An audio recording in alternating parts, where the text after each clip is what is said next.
Breaking news Rangareddy జిల్లా మోకిరేలో జరిగిన ఘోర రోడ్డు ప్రమాదంలో 4 విద్యార్థులు మృతి చెందారు. మృతులు Suryateja, Sumith, Srinikhil BBA third year చదువుతున్నారు. రోహిత్ అనే మరో విద్యార్థి ఎంజీఐటీలో చదువుతున్నాడు. ఈ ప్రమాదంలో గాయపడిన అమ్మాయి నక్షత్ర బీబీఏ థర్డ్ ఇయర్ స్టూడెంట్. ఘటనాస్థలికి చేరుకున్న పోలీసులు కారు తొలగించి మృతదేహాలు పోస్టుమార్టం నిమిత్తం చివల ప్రభుత్వ హాస్పిటల్కు తరలించారు.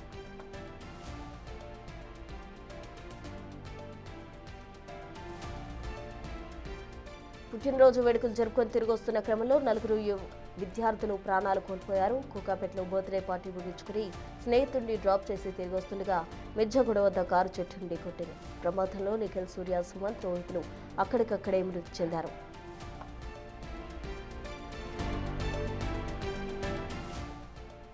సూర్యతేజ మద్యం గానీ మాంసాహారం గానీ ఇలాంటి అలవాట్లు లేవన్నారు. తాను సినిమాలో ట్రై చేస్తానని సూర్యతేజ చెప్పాడన్నారు. తొందరలో హీరో అవుతానని నాన్నతో చెప్పాడు. ఇంతలోనే తీరని లోకాలకు చేరుకున్నాడు సూర్య.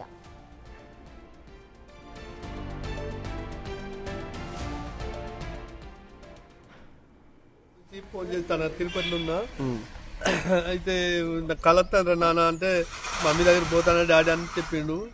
ఆ నాన్ వెజ్ ఏం తిన్నాడు, అది జిమ్కి వెళ్తా అంటాడు. 2 days లో మనం అందరం ఇక్కడ ఉంటాం డాడీ అని చెప్పిండు. నేను నైట్లో ఫోన్ చేసిండు. ఇక ఏం చెప్పలే, వాళ్ళ ఫ్రెండ్స్ వేరు, కాలేజీ ప్రిన్సిపాల్ చెప్పిండు. పో అంటే సరే నైట్ డేట్ మీద ఇక్కడికి వెళ్ళేస్తా అని చెప్పిండు అంతే. ఇక ఇదే అంశానికి సంబంధించి పూర్తి వివరాలు మా ప్రతినిధి సుజాత లైవ్ ద్వారా అందిస్తారు. సుజాత, చెప్పండి. 4 విద్యార్థులు కూడా ఈ ఘటనలో ప్రాణాలు కోల్పోయిన పరిస్థితి. మరోవైపు ఓ విద్యార్థి తండ్రి అయితే చెప్తూ ఉన్నాడు తన కుమారుడు నాన్ వెజ్ కూడా సేవించడు, మద్యం కూడా సేవించడు అని చెప్తున్నారు. మరి ఈ ప్రమాదానికి సంబంధించి పోలీసుల దర్యాప్తు ఎంతవరకు వచ్చింది? మరోవైపు హాస్పిటల్లో ట్రీట్మెంట్ తీసుకున్న నక్షత్ర సిచ్యువేషన్ ఏంటి?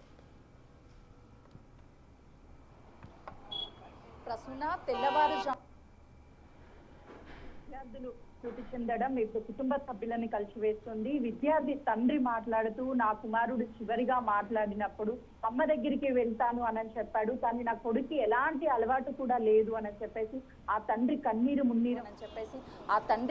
మున్నీరు అవుతున్నాడు. అంటే ఆ పోస్ట్ మార్టం చేసేటువంటి ఆ టైంలో ముందస్తుగా తండ్రికి చివరి చూపు చూపించేటువంటి టైంలో ఆ కొడుకుని చూసుకుంటూ ఎంత వేదన చెంది ఉంటాడు అనేది అక్కడ తండ్రి మాటల్లో అర్థమవుతుంది.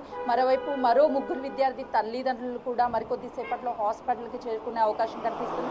నక్షత్ర ఆరోగ్య పరిస్థితి ఇప్పుడిప్పుడే కొంతమేరకు కుదుట పడుతుందని డాక్టర్స్ చెప్తున్నారు. ప్రస్తుతం నేను ఎగ్జాక్ట్గా, ఎందుకంటే ఈ ప్రమాదం తెల్లవారుజామున 1 గంట ప్రాంతంలో జరిగింది అని చెప్పేసి పోలీసులు చెప్తున్నారు. ఈ ప్రమాదానికి కారణం ఏంటి, ఓవర్ స్పీడా లేకపోతే ఏ కారణము అనేది నిర్ధారించాల్సింది పోలీసులు. కానీ నిర్ధారించాలి ఖచ్చితంగా సీసీ కెమెరా ఎవిడెన్స్ అనేది ప్రతి కేసులో కూడా చాలా కీలకము. ఈ కేసుకి సంబంధించినటువంటి విషయంలో కూడా సీసీ కెమెరా అనేది చాలా ఇంపార్టెంట్ అని రోల్ ప్లే చేస్తుందనే చెప్పుకోవచ్చు. ప్రస్తుతం నేను జాన్వాడ చౌరస్తాలో ఉన్నా. అంటే ఇవి మొత్తం కూడా 4 రోడ్లకి సంబంధించినటువంటి సీసీ కెమెరా బిగ్ టీవీ ఎక్స్క్లూజివ్గా చూపించే ప్రయత్నం చేస్తుంది. అయితే కారు ఎంత ఓవర్ స్పీడ్లో వెళ్ళింది, ఏ టైంలో వాళ్ళు ఫ్రెండ్ని డ్రాప్ చేయడానికి వెళ్ళారు, పార్టీకి ఏ టైంలో వెళ్ళారు అని 4 రోడ్లని కవర్ చేసేటువంటి సీసీ కెమెరాని కూడా ప్రస్తుతం మా కెమెరామ్యాన్ వంశీ చూపించే ప్రయత్నం చేస్తున్నాడు. మనం విజువల్స్లో చూడొచ్చు. అంటే దాదాపు ఈ 4 కెమెరాలు కూడా ఇక్కడ ఉన్నటువంటి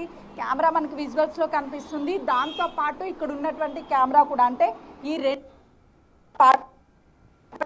మరో 2 కెమెరాలు కూడా చూపిస్తున్నాను. అంటే ఇది ఒకటి కోకాపేట వెళ్ళేటువంటి రూట్ని కవర్ చేస్తుంది, మరోవైపు జన్వాడ వెళ్ళేటువంటి రూటు, మరోవైపు శంకర్పల్లి, కొల్లూరు, అంటే 4 రూట్లు కూడా ఒకసారి వాహనాలు చూస్తే వెళ్ళేటువంటి వాహనాలు ఎటు నుంచి వెటు వెళ్తున్నాయి అనేది చాలా క్లియర్గా కనిపిస్తుంది. అంటే వీళ్ళు బర్త్డే పార్టీకి ఏ టైంకి వెళ్ళారు అనేది కూడా చాలా స్పష్టంగా కనిపించే అవకాశం సీసీ కెమెరాల ద్వారా కనిపిస్తుంది.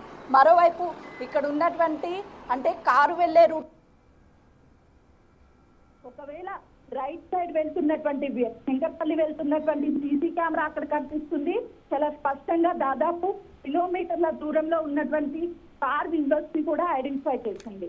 ఇక్కడ ఉన్నటువంటి ఎగ్జాక్ట్ ఈ సీసీ కెమెరా అనేది శంకర్పల్లి నుంచి కోకాపేట వెళ్ళేటువంటి వాహనాలకు సంబంధించినటువంటి విజువల్స్ ని క్యాప్చర్ చేస్తుంది. కాబట్టి ఈ సీసీ కెమెరా ద్వారానే కారు ఎంత స్పీడ్ లో వెళ్ళింది, ఏ టైంకి వెళ్ళింది, ఎక్కడ ఆగిపోయింది అనేది కూడా చాలా స్పష్టంగా ఈ సీసీ కెమెరా ద్వారా తెలుస్తుంది. అయితే పోలీసులు ప్రస్తుతానికి మోకిలా పోలీస్ స్టేషన్ లో ఇది లాగిన్ అయి ఉంటుంది కాబట్టి ఇదంతా సైబరాబాద్ పోలీస్ కమిషనరేట్ వస్తుంది. అక్కడ సీసీ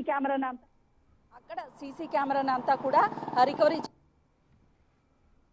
స్పీడ్ చూద్దాము. ఇక్కడ స్పీడ్ లిమిట్స్ బోర్డ్స్ అనేవి ఉండవు. టర్నింగ్ పాయింట్స్ దగ్గర దాదాపు 4 రోడ్లు ఉన్నాయి కాబట్టి చౌరస్తా అటు కొల్లూరు కావచ్చు, అదేవిధంగా శంకర్పల్లి, జన్వాడ, కోకాపేట ఈ 4 రూట్స్ ని కలిసేటువంటి చౌరస్తా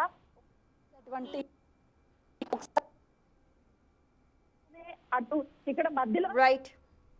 థ్యాంక్ యూ సుజాత. సో మొత్తంగా మనం చూస్తూ ఉన్నాము అక్కడ స్పీడ్ లిమిట్కి సంబంధించిన ఎటువంటి సూచికలు కూడా లేవంటూ కూడా మన ప్రతినిధి సుజాత ఇచ్చిన సమాచారం మేరకు అయితే అందుతుంది. మొత్తంగా అది 4 రోడ్ల కూడలి, దానికి సంబంధించి 4 సీసీ కెమెరాలు కూడా అర్థమయ్యాయి. అవి కనుక గమనించినట్లయితే వాళ్ళు అతి వేగంతో వచ్చారా, ఏ సమయంలో ఈ ఘటన జరిగింది, ఎలా జరిగింది అన్న విషయాలు మనకు తెలిసే అవకాశం ఉంది. మొత్తంగా 4 విద్యార్థులను కూడా పోస్ట్ మార్టం నిమిత్తం అయితే అక్కడ చివరి ప్రభుత్వ హాస్పిటల్కు తరలించడం జరిగింది. అక్కడ అధికారులు పోస్ట్ మార్టం నిర్వహించిన అనంతరం కుటుంబీకులకు డెడ్ బాడీస్ అప్పగించే అవకాశం ఉంది. అయితే ఘటనా స్థలికి సంబంధించిన విద్యార్థి మృతదేహాలను మార్చురికి తరలించారు. అక్కడ నుంచి తాజా అప్డేట్స్ అందించేందుకు మా ప్రతినిధి సాగర్ సిద్ధంగా ఉన్నారు. అక్కడ ప్రజెంట్ మనం చూస్తూ ఉన్నాము, ఆ కారు అంతా కూడా నుజ్జైన దృశ్యాలు మనం బిగ్ టీవీ స్క్రీన్ పై చూస్తూ ఉన్నాము. మరోవైపు సూర్య తండ్రి ఘటనా స్థలికి చేరుకున్నారు. తన కుమారుడికి ఎటువంటి అలవాటు కూడా లేదంటూ కూడా తండ్రి చెప్తూ ఉన్నారు. తన కుమారుడు నాన్ వెజ్ తినడు, మద్యం సేవించడం అంటూ కూడా సూర్యతేజ తండ్రి చెప్తున్న పరిస్థితి. తను చాలా కన్నీరు మున్నీరుగా విలపిస్తున్నారు. తన కుమారుడు పెద్ద అయిన తర్వాత హీరో అవుతాను, సినిమాల్లోకి వెళ్తానంటూ కూడా చెప్పేవాడని, చివరిసారి కాల్లో మాట్లాడినప్పుడు అమ్మ దగ్గరికి వెళ్తాను నాన్న అని చెప్పినట్టు కూడా తండ్రి చెప్తూ ఎంతగానో చివరిగా కూడా చూడలేకపోయానంటూ కూడా ఆయన బాధపడ్డారు. సినిమాలో నటిస్తానంటూ తండ్రికి సూర్య చెప్పినట్టు, సూర్యతేజకి మద్యం అలవాటు కూడా లేదంటూ తండ్రి చెప్తున్న విషయాలన్నీ కూడా మనం బిగ్ టీవీ స్క్రీన్ పై చూసాం. మరోవైపు ఆ కారు ఏ విధంగా డ్యామేజ్ అయింది, ఎలా చెట్టుకు ఢీ కొట్టింది అన్న దానికి సంబంధించిన అన్ని విషయాలు కూడా అక్కడ ఉన్న సీసీ కెమెరాలో అయితే రికార్డ్ అయ్యాయి. మనం గమనించవచ్చు, కారుని కనుక గమనించినట్లయితే ఎంతో వేగంతో వచ్చి ఢీ కొంటేనే అంతలా డ్యామేజ్ అవుతుంది. ఆ కారులో ఉన్న ఎయిర్ బ్యాగ్స్ కూడా బయటకు వచ్చాయి. అయినప్పటికీ కూడా ప్రమాద తీవ్రత భయంకరంగా ఉందనే చెప్పాలి. ఎందుకంటే కారు డ్యామేజ్ అయిన సిచ్యువేషన్ కనుక మనం గమనిస్తే ఎంత వేగంగా వచ్చి ఢీ కొన్నారు, ప్రమాద తీవ్రత ఎంత ఉంది అనేది మనం అర్థం చేసుకోవచ్చు. అటు సూర్యతేజకి అయితే మద్యం అలవాటు కానీ నాన్ వెజ్ తినే అలవాటు కూడా లేదంటూ తండ్రి చెప్తూ ఉన్నారు. మరోవైపు మిగిలిన 3 మేల్ విద్యార్థులు, యువ విద్యార్థులు ఎవరైతే ఉన్నారో వాళ్ళ సిచ్యువేషన్ ఏంటి అన్నదానికి సంబంధించి వాళ్ళ పేరెంట్స్ అయితే ఇప్పుడు సమాచారం అందుకొని హుటాహుటిన బయలుదేరి వాళ్ళు కూడా వస్తున్నారు. ప్రజెంట్ విద్యార్థులందరినీ కూడా చివరి ప్రభుత్వ హాస్పిటల్కు తరలించారు. అక్కడ మార్చురికి తరలించి అక్కడ పోస్ట్ మార్టం నిర్వహించిన అనంతరం కుటుంబ సభ్యులకు అప్పగించే అవకాశం ఉంది. అధికారులు అయితే మొత్తానికి దీనికి సంబంధించి సీసీ కెమెరాస్లోని విజువల్స్ పరిశీలించే దిశగా కూడా వాళ్ళు ఇన్వెస్టిగేషన్ అయితే స్టార్ట్ చేశారు. కేసు దర్యాప్తు ప్రారంభించిన పరిస్థితి. కారు ముందు భాగం అంతా కూడా నుజ్జైపోయి వెనక సీట్స్ వరకు కూడా అదంతా కూడా డ్యామేజ్ అయిపోయింది. అయితే ఒక పాప మాత్రం, ఒక విద్యార్థి యువతి మాత్రం ఆమె ప్రాణాలతో బయటపడిన పరిస్థితి. ఆమె సిచ్యువేషన్ కూడా క్రిటికల్గా ఉందని చెప్తున్నారు. పూర్తి వివరాలు మా ప్రతినిధి సాగర్ అందిస్తారు. సాగర్, చెప్పండి.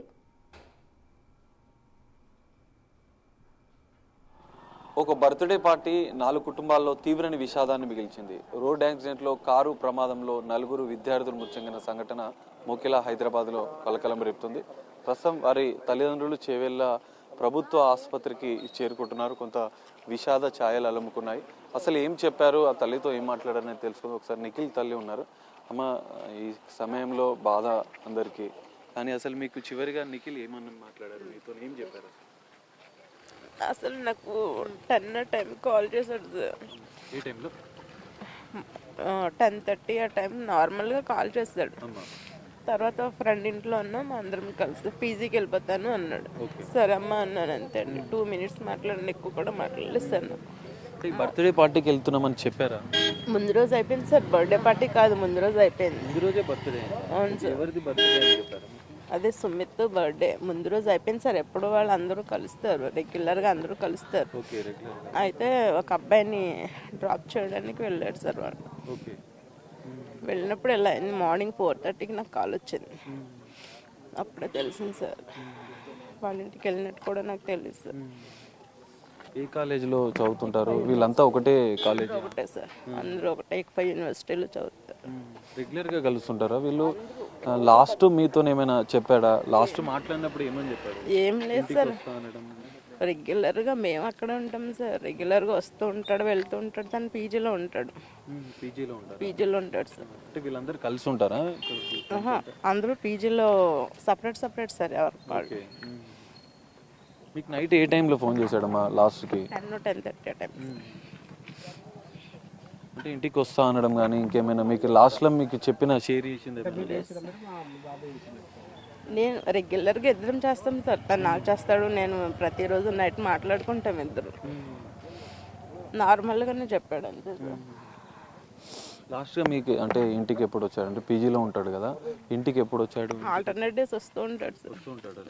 వస్తూ ఉంటాడు. మీతో కలిసినప్పుడు లాస్ట్ టైం మీతో ఏమైనా షేర్ చేశాడా ఏమైనా? సార్ ఎంత నార్మల్ సార్, ఇది యాక్సిడెంట్ కదా, వాళ్ళకి ఏం తెలియదు కదా సార్. జస్ట్ రోజు అలా మాట్లాడతాడు సార్, అలాగే మాట్లాడాడు. అసలు ఏం కావాలనుకున్నాడు నిఖిల్?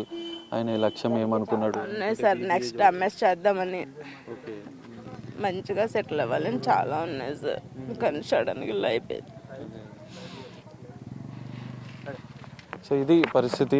విషాద ఛాయలు. తన కొడుకు చివరిగా 10:30కి మాట్లాడాడు ఫోన్ కాల్. అదే చివరిగా తన కొడుకుతో మాట్లాడిన మాటలంటూ కూడా వాళ్ళు చెప్తున్నారు. సో మార్చురి వద్ద తల్లిదండ్రుల కన్నీరు మున్నీరుగా విలిపిస్తున్నారు. తమ కళలు నిజం చేసుకుంటామని చెప్పి ఎన్నో విషయాలు నిఖిల్ తనతో పంచుకున్నాడంటూ ఆ తల్లి కన్నీరు మున్నీరుగా మార్చురి వద్ద విలిపిస్తున్న పరిస్థితి అయితే కనిపిస్తుంది. ఇంకా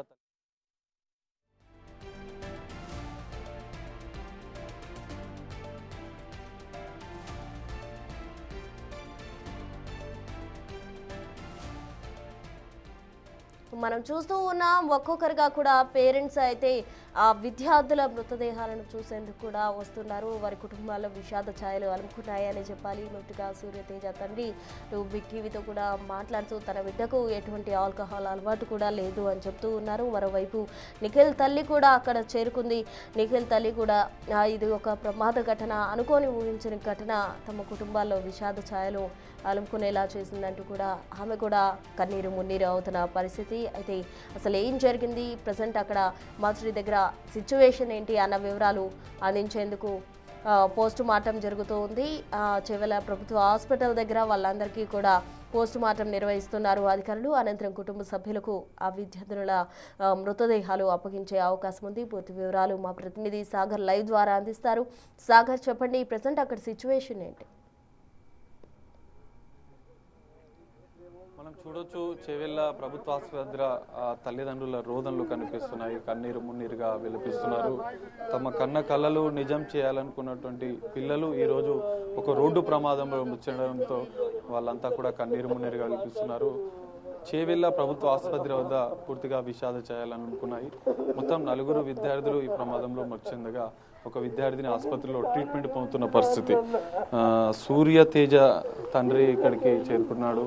వారి కుటుంబ సభ్యులు వాళ్ళంతా కూడా ఇక్కడికి చేరుకొని వాళ్ళు రోధిస్తున్న దృశ్యాలు మనం చూడొచ్చు. బర్త్డే పార్టీకని వెళ్ళారు, రాత్రి తిరిగి వస్తామని చెప్పారు. కానీ అర్ధరాత్రి ఎందుకు బయలుదేరాలో తెలియదు. కానీ ఈ రోడ్డు ప్రమాదం మా 4 కుటుంబాల్లో తీవ్రని విషాదాన్ని మిగిలించిందంటూ కూడా వాళ్ళు కన్నీరు మున్నీరుగా రోధిస్తున్న దృశ్యాలు. ఇప్పుడిప్పుడే సమాచారం పొద్దున్నే అందుకున్నారు. తెల్లవారుజామున తోటి పేరెంట్సే కాబట్టి పోలీసుల నుంచి సమాచారం అందుకున్నటువంటి వారి కుటుంబ సభ్యులు మార్చిరి వద్దకు చేరుకుంటున్నారు. ఇప్పటికే ఈ ప్రమాదానికి సంబంధించినటువంటి అతివేగమే ప్రమాదానికి కారణమా అన్న అంశాలను కూడా పోలీసులు ఇంకా దర్యాప్తు చేస్తున్నారు. అక్కడ ఉన్నటువంటి సంఘటన స్థలం పరిసర ప్రాంతాల్లో ఉన్నటువంటి సీసీ కెమెరాలను కూడా పరిశీలిస్తున్నారు. ఇక్కడ సూర్యతేజ తండ్రి చేరుకున్నారు, వారి యొక్క కుటుంబ సభ్యులు చేరుకున్నారు. నా కొడుకు హీరో అవుతా అన్నాడు, కానీ ఈ విధంగా మృత్యు తనని తీసుకెళ్ళింది. తాను హైదరాబాద్లో ఉన్నప్పుడు నాకు కాల్ చేశాడు, తిరుపతిలో ఉన్నప్పుడు 2-3 సార్లు మాట్లాడాను, నాకు పీడకల వచ్చింది, ఇంటికి వెళ్ళు అని చెప్పి సూర్యతేజకు చెప్పానంటూ కూడా ఆ తండ్రి చెప్తున్నాడు. అసలు నిన్న జరిగినటువంటి ఈరోజు తెల్లవారుజామున జరిగిన ప్రమాదంలో మొత్తం పూర్తిగా 4 కుటుంబాల్లో తీవ్రమైన విషాదం అని చెప్పుకోవచ్చు. సో ఈ సమయంలో వాళ్ళని డిస్టర్బ్ చేయాలనే ఉద్దేశం కాదు, కానీ అసలు ఏం జరిగింది, ఎలా వాళ్ళతో ఏం మాట్లాడారు అనేది మనం తెలుసుకుందాం. సూర్యతేజ తండ్రి ఉన్నారు అరుణ్ కుమార్ సార్, అసలు ఏమని ఎట్లా ఏం చెప్పారు మీకు? నిన్న మన కాల్ చేసిండు నాకు, నేను తిరుపతిలో ఉన్నా కళ కింద పడ్డ కళ తన జాగ్రత్త ఉండ అని చెప్పి నాకు ఎటువంటి ఏం హ్యాబిట్స్ ఉంటాయి, ఓన్లీ జిమ్కి వెళ్తాను డాడీ అని చెప్పిండు. జాగ్రత్త ఉన్నా మమ్మీ చెప్పిండు, మనం ఇద్దరం ఒక్కొక్కపేట్లు ఉందామని చెప్పిన. ఓకే అన్నాడు. వాళ్ళకి సార్ ఫోన్ చేసి చెప్పిండు అట ఎట్టిపోతావు సూర్య అంటే, టీ తాగేదాన్ని వెళ్ళిండు. ఆయనకి ఎటువంటి ఏం హ్యాబిట్ లేవు, జిమ్కి వెళ్తా అంటాడు ఎప్పుడు. జనరల్ కలిసే ఉంటారా వాళ్ళు? పీజీలో ఉంటారు వీళ్ళంతా ఇప్పుడు మొన్న కొత్తగా పీజీ తీసుకుంటాడు, పీజీలో ఉంటాడు. మీరు ఎక్కడ ఉంటారు సార్? అది పేరు నేను మంచిర్యాల ఉంటా, తార్నాగల్ ఉంటా.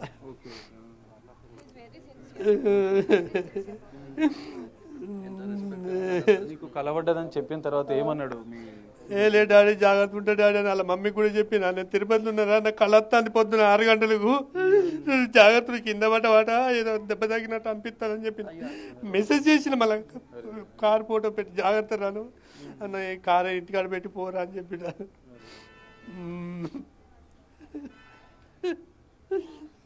సో ఇది చూడొచ్చు, తీవ్రని శోకాన్ని మిగిల్చింది ఆ కుటుంబాల్లో. అమ్మ అసలు ఏంటి ఈ ప్రమాదం? ఈ కారు ఎవరిది సార్? ఇది ఎవరిది కారు? ఏమో మా కార్లు కావు, మా కారు అక్కడ ఉన్న పీజీలు నడిపి పోడు నైట్లా. బర్త్డే పార్టీ అని ఏమన్నా చెప్పిర్రా? ఏం చెప్పలేదు, పోడు ఎటు. అయితే వాళ్ళ ఫ్రెండ్స్ వీళ్ళ పాప వీళ్ళందరూ వెళ్తారు. ఏమో వెళ్ళిన తర్వాత అత్తవారా అంటే నేను రాను చెప్పింది. వీనికి ఎటువంటి హ్యాబిట్స్ ఏముంటాయి తెలుసుకోవచ్చు వీళ్ళు బయట. జిమ్కి వెళ్తాడు. నిన్న నైట్ మాట్లాడిందేనా మీరు? మాట్లాడింది ఇక మా బాబు ఇట్లుంటాడు. ఇగో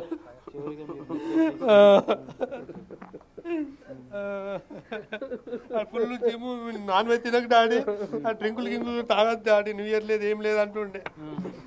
న్యూ ఇయర్ కూడా మాతోటి ఉండే, ఏమైనా చేసినా కానీ అటువంటి చేయొద్దు అంటుండే.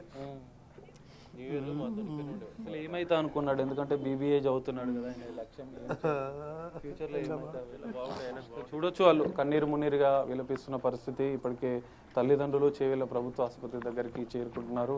తనకి మనకు సూర్యతేజ తండ్రి అరుణ్ కుమార్ చెప్తున్నాడు, తనకి తిరుపతిలో ఉన్నాడు, ఓ పీడకల వచ్చింది, కొడుకుని జాగ్రత్త ఉండడు, మీరు కింద పడ్డట్టు నాకు కళ వచ్చిందంటూ కూడా వాళ్ళు చెప్తున్న, అంటే కొడుకుకు ముందే హెచ్చరించాడు, తనకు వచ్చిన కళ మీరు జాగ్రత్తగా ఉండు నాన్న అంటూ కూడా తన కొడుకుకి చెప్పినట్లుగా కూడా సూర్యతేజ తండ్రి చెప్తున్నాడు. ఒక్కసారిగా ఈ ప్రమాదం జరగడం మొత్తం 4 కుటుంబాల్లో కూడా తీవ్రని శోకాన్ని మిగిల్చిందని చెప్పుకోవచ్చు. ఒక రోడ్డు ప్రమాదం, ఒక బర్త్డే పార్టీ 4 కుటుంబాల్లో ఉన్నటువంటి వారి యొక్క కుటుంబ సభ్యులను, వాళ్ళ యొక్క కుమారులను, బీబీఏ చదువుతున్నటువంటి విద్యార్థులను బలి తీసుకుంది. సో ఓవరాల్గా ఇక్కడ చూస్తే మార్చురి వద్ద తల్లిదండ్రుల రోదనలు మనకు కనిపిస్తున్నాయి. ఇంకా మరికొద్ది సేపట్లో అయితే పోస్ట్ మార్టంకి సంబంధించినటువంటి ప్రక్రియ కొనసాగే అవకాశం కనిపిస్తుంది. ఇప్పటికే 2 విద్యార్థుల తల్లిదండ్రులు అయితే చేరుకున్నారు, మిగతా వాళ్ళు కూడా చేరుకున్నారు. పోలీసులు కూడా మార్చురి వద్దకు వచ్చి వాళ్ళ యొక్క వివరాలు తీసుకుంటున్నారు. సో ఇక్కడ ప్రమాదం జరిగినటువంటి తీరు అంటే అతివేగమే ప్రమాదానికి కారణమైనట్లు కూడా ప్రాథమికంగా పోలీసులు గుర్తించారు. ఇంకా పూర్తిస్థాయి దర్యాప్తు అయితే ఇంకా కొనసాగుతుంది. చేవెళ్ల మార్చురి వద్ద అయితే విద్యార్థుల తల్లిదండ్రుల రోదనలు, వారి యొక్క ఆర్తనాదాల మధ్య ఇంకా ఆ విద్యార్థులకైతే మార్చురి మరికొద్దిసేపట్లో ప్రారంభమయ్యే అవకాశాలు అయితే కనిపిస్తున్నాయి ప్రస్తుతం.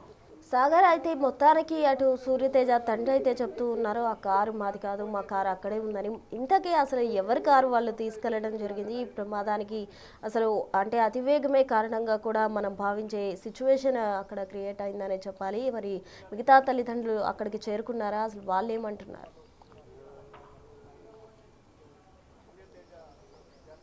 ప్రస్తుతం ఇప్పటికే 2 తల్లిదండ్రులు అయితే ఇక్కడికి చేరుకున్నారు.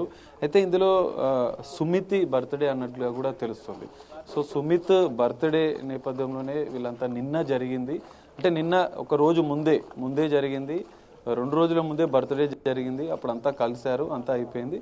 కానీ ఇక్కడ సుమిత్ వాళ్ళ కారులోనే బయటికి వెళ్దామన్న చెప్పి కూడా వెళ్ళినట్లు కూడా వీళ్ళు చెప్తున్నారు, ఇక్కడికి వచ్చినటువంటి వారైతే చెప్తున్నారు. సో ఇంకా కారు ఎవరి బర్త్డే జరిగింది, వీరంతా ఎక్కడ కలిశారు, ఎక్కడ గెట్ టుగెదర్ అయ్యారు, ప్రస్తుతానికైతే వాళ్ళు సుమిత్ వాళ్ళ ఇంట్లోనే గెట్ టుగెదర్ అయినట్లు కూడా చెప్తున్నారు. ఓ స్టూడెంట్ని డ్రాప్ చేయడానికి, ఎందుకంటే మొత్తం 6 మంది విద్యార్థులు 6 మంది విద్యార్థులు ఇందులో ప్రయాణం చేశారు. ఈ కారులో ఉన్నారు. ఒక ఫ్రెండ్ని డ్రాప్ చేసిన తర్వాత వీళ్ళంతా కలిసి మిగతా ఫ్రెండ్ని డ్రాప్ చేయడానికి వెళ్తున్నట్ల నేపథ్యంలోనే ఈ కారు ప్రమాదం జరిగినట్లు కూడా తెలుస్తుంది. మనం చూడొచ్చు మార్చురి వద్ద ఆ కుటుంబ సభ్యుల ఆర్తనాదాలు, వాళ్ళు చాలా హృదయ విదారక దృశ్యాలు మనకు మార్చురి వద్ద కనిపిస్తున్నాయి. వారి కుటుంబ సభ్యులు చేరుకుంటున్నారు, మృతదేహాలను చూస్తూ విలపిస్తున్న దృశ్యాలు. ఎందుకంటే ఒక ప్రమాదం విద్యార్థుల కలలు నిజం కావాలని చెప్పి వాళ్ళు ఎంతో కష్టపడి ఆ విద్యార్థులను చదివిస్తున్నారు. సో ఈ ప్రమాదం ఒక్కసారిగా వాళ్ళ కళలను చిదిమేసిందని చెప్పుకోవచ్చు. ఒక రోడ్డు ప్రమాదం ఆ కుటుంబాలను తీవ్రంగా కలిచివేసే విషాదంలోకి నెట్టింది. వారి కుటుంబ సభ్యులు ఆర్తనాదాలు రోదన మధ్య మార్చురి వద్ద కనిపిస్తున్నాయి. ఇప్పటికే పోస్ట్మార్టంకి సంబంధించినటువంటి వైద్యులు చేరుకుంటున్నారు. అయితే సుమిత్కి సంబంధించినటువంటి బర్త్డే జరిగింది. అనంతరం వీళ్ళంతా అక్కడ గెట్ టుగెదర్ అయ్యారు. సో వీరంతా కలిసి సుమిత్ వాళ్ళ కారులో బయలుదేరినట్లుగా కూడా తెలుస్తోంది. సో మొత్తంగా ఈ ప్రమాదానికి సంబంధించినటువంటి పూర్తిస్థాయి ఇంకా దర్యాప్తు కొనసాగుతుంది. పోలీసులు పూర్తిస్థాయి వివరాలు సేకరించారు. ప్రమాదం జరిగిన తీరు, అక్కడ ఉన్నటువంటి సీసీ కెమెరాలను పరిశీలిస్తున్నారు. మొత్తం 6 మంది ఇందులో ప్రయాణించిన నేపథ్యంలో 4 ఒకరిని డ్రాప్ చేయగా 4 ఇందులో ప్రమాదంలో సంఘటన స్థలంలో మృతి చెందారు. ఒక్క విద్యార్థిని మాత్రం ఆసుపత్రిలో ట్రీట్మెంట్. ఈ ఘటనకు సంబంధించిన ఇంకా పూర్తిస్థాయి దర్యాప్తు మోకిలా పోలీసులు చేస్తున్నారు. మార్చురి వద్ద ఇంకా వారు కుటుంబ సభ్యులు చేరుకున్నారు. మరికొద్దిసేపట్లో పోస్ట్మార్టం మొదలయ్యే అవకాశాలు కనిపిస్తున్నాయి. సాగర్, అయితే నక్షత్ర సిచ్యువేషన్ ఏ విధంగా ఉంది? తను ఏమైనా మాట్లాడగలుగుతుందా? అంటే ఈ సంఘటన అంతటికి సంబంధించి కూడా అసలు సీసీ ఫుటేజ్ ఒక ప్రధాన ఆధారం అయితే, అటు నక్షత్ర కనుక మాట్లాడగలిగితే అసలు ఏం జరిగింది అన్నది పాప చెప్పే అవకాశం ఉంది కాబట్టి ఆమె ఏమైనా మాట్లాడగలుగుతుందా? డాక్టర్స్ ఆమె ఆరోగ్య సిచ్యువేషన్కి సంబంధించి ఏం చెప్తున్నారు? ప్రస్తుత తీవ్ర గాయాలతో నక్షత్ర ఆసుపత్రిలో ట్రీట్మెంట్ పొందుతుంది. సో ఈ నేపథ్యంలో ఆమె వద్ద మొదట పోలీసులు కొంత సమాచారం సేకరించారు. ఒక్క స్టూడెంట్కి సంబంధించినటువంటి పేరెంట్స్ వివరాలు మాత్రం తాను చెప్పింది. వెంటనే పోలీసులు ఆ పేరెంట్స్ ద్వారా మిగతా వారి వివరాలు తీసుకున్నట్లు కూడా తెలుస్తుంది. అయితే నక్షత్రకు కొంత కాళ్ళు చేతులకు తీవ్ర గాయాలు కావడం, ఆమె మాట్లాడే పరిస్థితి లేకపోవడంతో ఇంకా పూర్తి స్థాయిలో వివరాలు అయితే ఇంకా చెప్పలేదన్నట్లు కూడా తెలుస్తుంది. ఆమెకు బ్యాక్ బోన్ కొంత ఫ్రాక్చర్ అయిందన్నట్లు కూడా ప్రాథమికంగా సమాచారం అందుతుంది. అయితే ఇక్కడ నక్షత్ర ఇంకా పూర్తిగా పోలీసులు వివరాలు సేకరించే ప్రయత్నం చేస్తున్నారు. ఒక నక్షత్ర పూర్తి వివరాలు చెప్తే అసలు ప్రమాదం సమయంలో ఏం జరిగిందన్న వివరాలు తెలిసే అవకాశాలు కనిపిస్తున్నాయి. సో నక్షత్ర ఇంకా ట్రీట్మెంట్లో ఉంది కాబట్టి పోలీసులు ఆమెకు సంబంధించినటువంటి స్టేట్మెంట్ తీసుకునే అవకాశం కనిపిస్తుంది. స్టేట్మెంట్ తీసుకున్న అనంతరం ఇటు మరోవైపు సంఘటనా స్థలం జరిగినటువంటి పరిసర ప్రాంతాల్లో ఉన్నటువంటి సీసీ కెమెరాల్లో పరిశీలించిన అనంతరం కూడా ఈ ప్రమాదానికి ప్రధాన కారణాలు ఏంటి అన్న అంశాలు అయితే తెలిసే అవకాశాలు కనిపిస్తున్నాయి. సో చెవిల మార్చురి వద్దకైతే ఇంకా ఆ విద్యార్థుల తల్లిదండ్రులు చేరుకుంటున్నారు. మరికొద్దిసేపట్లో పోస్ట్మార్టం ప్రక్రియ అయితే ప్రారంభమయ్యే అవకాశం అయితే కనిపిస్తుంది. ప్రస్తుతం థ్యాంక్ యూ సాగర్.